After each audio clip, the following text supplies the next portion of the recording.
নমস্কার বন্ধুরা, আমার রান্নাঘরে তোমাদের সকলকেই স্বাগত। আজ আমি বানিয়ে নিচ্ছি ভেজ মাঞ্চুরিয়ান। ভেজ মাঞ্চুরিয়ান বানানোর জন্য কি কি উপকরণ নিয়েছি সেটা আগে তোমাদের সঙ্গে শেয়ার করে নিই। আমি নিয়েছি বাঁধাকপি কুচি, পেঁয়াজ কুচি, এখানে দেখো গাজর কুচি, ক্যাপসিকাম কুচি, আদা রসুন কুচি আর একটু কাঁচা লঙ্কা কুচি। আমি এগুলোকে কাটারে কেটে নিয়েছি যাতে আমার সময়টা বেঁচে যায়। তোমরাও চেষ্টা করো কাটারে কেটে নিতে, তাহলে অনেকটাই সময় বেঁচে যায়। এবার আমি সব সবজিগুলোকে একসঙ্গে একটা বড় পাত্রের মধ্যে মিক্স করে নিলাম। এরপরে আমি নিয়েছি মশলার মধ্যে কি কি নিয়েছি দেখো। আমি নিয়েছি লঙ্কার গুঁড়ো, গোলমরিচ, নুন আর ওখানে ধনে আর জিরে মেশানো আছে। আমি নুনটাকে আগে এখানে সবজির মধ্যে অ্যাড করে দিচ্ছি। নুনটা আগে অ্যাড করার কারণ হচ্ছে নুন যদি অ্যাড করা হয় সবজির মধ্যে তাহলে সবজি তার নিজস্ব জলটা ছেড়ে দেবে। সবজির যে নিজস্ব জলটা বেরোবে সেটা দিয়েই আজকে রান্নাটা করা হবে। এতে আমি আলাদা করে কোনো জল অ্যাড করিনি। দেখো আমি সবজির মধ্যে নুনটাকে ভালো করে মিশিয়ে নিচ্ছি, হাত দিয়ে সব জায়গায় ভালো করে মিশিয়ে নিচ্ছি যাতে ইভেন হয়, সব জায়গায় নুনটা পৌঁছায় এবং সবজি তার নিজস্ব জলটা ছেড়ে দেয়। এই সবজির যে নিজস্ব জলটা বেরোবে সেটা দিয়ে রান্নাটা করা হবে। দেখো এখন নুনটা দেওয়ার পরে সবজি কিরকম হয়েছে, কতটা জল বেরিয়ে গেছে। এবার এর মধ্যে আমি অ্যাড করব সয়া সস। সয়া সস না দিলে চাইনিজ রান্না একদমই ভালো লাগে না, আর এর টেস্টটাও খুবই ভালো হয়। তাই আমি দিয়ে ভালো করে সবজিটা দেখো সবজির মধ্যে সয়া সসটা যেন সব জায়গায় মিশে যায়, হাত দিয়ে ভালো করে মিশিয়ে নিচ্ছি। আর এর মধ্যে আমি অ্যাড করে দেবো যেসব মশলাগুলো আমি রেখেছিলাম সেগুলো অ্যাড করে দিচ্ছি। এবার অ্যাড করে আমি ভালো করে সব জায়গায় হাত দিয়ে মিশিয়ে নিচ্ছি যাতে সব জায়গাটা সমানভাবে মিক্স হতে পারে। হাত দিয়ে দেখো সমান। এবার এর মধ্যে দেখো কতটা জল বেরিয়ে গেছে।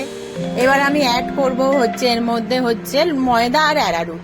এখানে দেখো ময়দা নিয়েছি 3/4 কাপ, 1 কাপ, আর অ্যারারুট নিয়েছি 3/4 কাপ।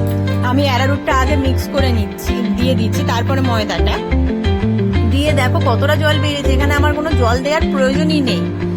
দেখো ময়দা আর অ্যারারুটটা মিক্স করতে আমার কোনো জলই লাগছে না। এখানে দেখবে যে কতটা জল বেরিয়েছে, যেখানে আমার ময়দা আর অ্যারারুটটা দেওয়ার পরে একদম ডোটা রেডি হয়ে গেছে। এরপরে আমি ডোটাকে রেডি করে নিয়ে এবার হাতের মধ্যে একটু তেল নিয়ে নিয়েছি যাতে আমার হাতে না ওইগুলো আটকে যায়। দিয়ে আমি এগুলোকে গোল গোল করে নিচ্ছি। দেখো আমি থালার মধ্যে গোল গোল করে রেডি করে নিচ্ছি এগুলো। এরপরে মাকে বলেছি কড়াটার মধ্যে তেল বসিয়ে দিতে। মা একটু কড়ার মধ্যে তেল বসিয়ে দিয়েছে। তেল বসানোর পরে আমি এগুলো একটা একটা করে ভেজে নিচ্ছি বড়াগুলো, মাঞ্চুরিয়ান বলগুলো।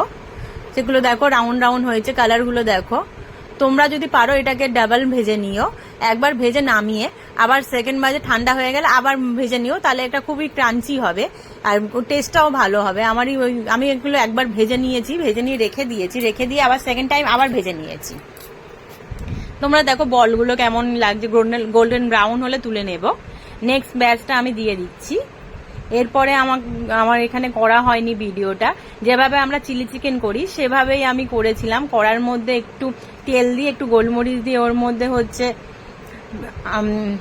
রসুন দিয়ে কুচি দিয়ে তার মধ্যে পেঁয়াজ ক্যাপসিকাম দিয়ে আমি ওটা সয়া সস, ভিনেগার আর একটু টমেটো সস আর চিলি সস দিয়ে নাড়িয়ে নিয়েছিলাম। তার মধ্যে একটুখানি অ্যারারুট দিয়ে দিয়েছিলাম যাতে গ্রেভিটা হয়ে যায়। আর আমি পরে মাঞ্চুরিয়ান বলগুলোর মধ্যে অ্যাড করে দিয়েছি। দেখো কতটা ভালো লাগছে, দেখো তোমরা শুধু দেখো কতটা ভালো লাগছে। চলো টাটা, বাই বাই।